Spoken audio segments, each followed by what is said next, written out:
Doctor प्रेरणा जैन। हम बात कर रहे हैं कोस्ट कंट्रोल में किस तरह से लेबर की कोस्ट को कंट्रोल किया जाता है। उसमें दो सेगमेंट हमने बेसिकली देखे कि लेबर का अपॉइंटमेंट का कैसे कंट्रोल करेंगे और अपॉइंटेड जो लेबर है उसका आने जाने का समय और उसका पर्टिकुलर काम पे जो उसने टाइम स्पेंड किया है उसको कैसे कंट्रोल करेंगे। यानी दो टर्म थी, time keeping and time booking. उसके लिए कौन से मेथड्स यूज़ होते हैं। अब हम आज थर्ड पार्ट ले रहे हैं कि कई बार ऐसे होते हैं कि कुछ जो लेबर होते हैं, जो कुछ एम्प्लॉयज़ होते हैं, वो कुछ स्पेसिफिक टाइप के होते हैं। उनके लिए हम किस तरह से कोस्ट कंट्रोल करेंगे। तो इसके अंदर हमारे पास कुल मिला के 5 पॉइंट्स है कि 5 तरह के वर्कर्स हो सकते हैं। पहले जो वर्कर्स हैं वो होता है अप्रेंटाइज वर्कर्स, यानी कुछ श्रमिक ऐसे होते हैं जिनको हम प्रशिक्षण के लिए लेते हैं। जब शुरू में अपॉइंटमेंट करते हैं तो हर ज़रूरी नहीं है कि जो भी लेबर हमारे यहाँ आए वो स्किल्ड रहे, हमारे काम के अकॉर्डिंग उसकी एफिशिएंसी रहे। तो ऐसे में जो एक तरह से प्रशिक्षण के लिए आते हैं, जो अप्रेंटाइज होते हैं, उनके लिए हम मजदूरी का पेमेंट करते हैं और नॉर्मली उनको जो पेमेंट होता है वो नॉर्मल रेट से कम होता है क्योंकि उनकी वर्किंग एफिशिएंसी भी कम होती है। तो ऐसे में ये जो वर्कर्स हैं इनकी वेज को नॉर्मल वेज की तरह से जहाँ वो काम करते हैं उस काम में उसको शामिल कर देंगे। और ये अगर उत्पादन बहुत कम भी करते हैं या शेयर अधिक भी करते हैं, जो भी करते हैं, तो जो एक्स्ट्रा खर्चा करते हैं उसे ओवरहेड मान लिया जाएगा। ठीक है, तो ये हो गया कि अप्रेंटाइज वर्कर्स की वेज को कैसे ट्रीट करना होता है। उसके बाद कुछ श्रमिक ऐसे होते हैं जो कृत्रिम होते हैं, जिन्हें घोस्ट वर्कर्स या भूतहा श्रमिक कहा जाता है। यानी कई बार ऐसा होता है कि हम क्या करते हैं, पेपर पे तो यानी मस्टर रोल पे तो श्रमिकों को दिखा देते हैं लेकिन वास्तव में काम करने ही नहीं आते हैं वो। तो ऐसे में हमको ये चीज़ जो हमारा हो सकता है कि जो उस पर्टिकुलर काम का इंचार्ज है, नॉर्मली जब तक सुपरवाइजर्स इन्वॉल्व नहीं होंगे तब तक घोस्ट वर्कर्स का काम नहीं आता है। लेकिन सुपरवाइजर ने कहा मुझे 10 वर्कर्स की ज़रूरत है, आपने 10 अपॉइंट कर दिए लेकिन आ रहे हैं 6 हैं, रोज़ वो 10 को दिखा रहा है और 4 का कोई सेटिंग कर रखा है। तो ऐसे में संस्था के पैसे का दुरुपयोग होगा। तो आपको ये चीज़ ध्यान रखनी पड़ेगी जो ओवरऑल इंचार्ज के नाते कि घोस्ट वर्कर्स आपके यहाँ नहीं हो। फिर इसके बाद होता है कि जो अधिकारी हैं, जो एग्जीक्यूटिव्स हैं, उनको सैलरी, बोनस, कमीशन, जितना भी कोस्ट हम देते हैं वो उनको किस तरह से कैलकुलेट करेंगे। तो ऐसे में यहाँ पर जो अधिकारियों को जो नॉर्मली पेमेंट करते हैं उनका कार्य का एरिया ही अलग होता है क्योंकि उनके अंडर में बहुत सारे होते हैं। तो ऐसे में नॉर्मली जॉब एवल्यूएशन जो है वो नॉर्मली हम वर्कर्स के लिए बनाना आसान नहीं होता है।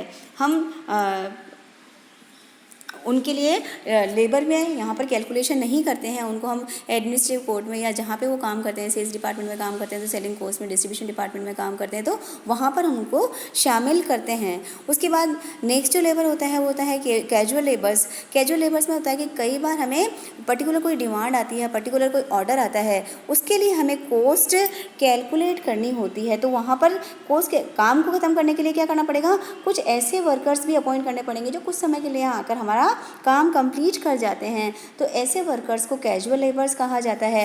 अब ये जो कैजुअल लेबर्स होते हैं उनको अगर अपन अपॉइंट करते हैं तो नेचुरली इनके लिए भी हम चाहे डेली टाइम शीट बनाएंगे या जॉब कार्ड बनाएंगे और जिस डिपार्टमेंट में वो काम कर रहे हैं वहाँ का जो फॉरमैन होगा उससे उसे सर्टिफाई हमें करना पड़ेगा। इनको हम पेमेंट जब करेंगे तो वो सर्टिफिकेशन होना चाहिए। तो ऐसे में इन वर्कर्स का भी वेज हमें उसी जॉब पे ऐड करना है जिसके लिए इसका अपॉइंटमेंट हुआ है। उसके बाद नेक्स्ट वर्कर्स जो होते हैं वो आउट वर्कर्स होते हैं। आउट वर्कर्स मतलब वो वर्कर्स जो होते तो हमारे लेबर रेगुलर एम्प्लॉयज़ ही होते हैं लेकिन वो हमारी साइट मतलब हमारे प्रोडक्शन डिपार्टमेंट पे काम नहीं करके साइट्स पे काम करते हैं। नॉर्मली क्या होता है कि कई बार ऐसा होता है कि अपने घर पे बैठ के काम कर लो, हमने उनको दे दिया कि भाई आपको यूनिट्स बना के लानी है, जितना प्रोडक्शन आप करके देंगे उसके हिसाब से पेमेंट कर देंगे। और कई बार कुछ श्रमिक ऐसे होते हैं जो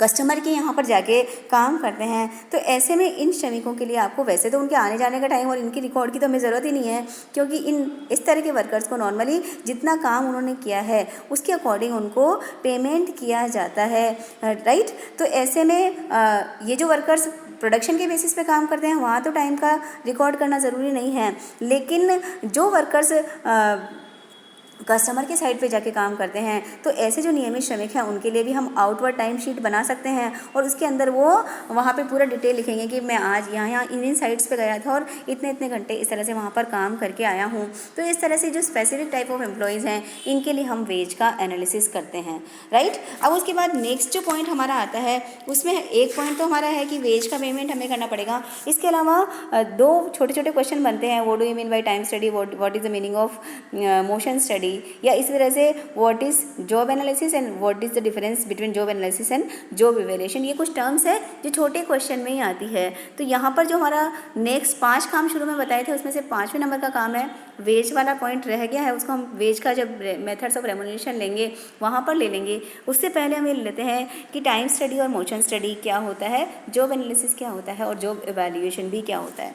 तो टाइम स्टडी में क्या होता है, नॉर्मली हम जब बार बार ही कह रहे हैं कि भाई लेबर्स के लिए टाइम सेट कर देंगे कि भाई इतने देर में ये काम करके देना है, तो वो टाइम कैसे सेट होगा। टाइम को सेट करने के लिए हमें सबसे पहले टाइम स्टडी करनी पड़ेगी, यानी हम जो टाइम हमने किसी पर्टिकुलर एक्टिविटी के लिए हम डिसाइड करेंगे कि, और टाइम कैसे डिसाइड करेंगे, किसके लिए क्या करेंगे। कोई भी काम जैसे लेबर कर रहा है इनिशियली, तो शुरू में हम 10-12 लेबर्स को देखेंगे कि भाई एक पर्टिकुलर काम को करने में कितना समय लगता है।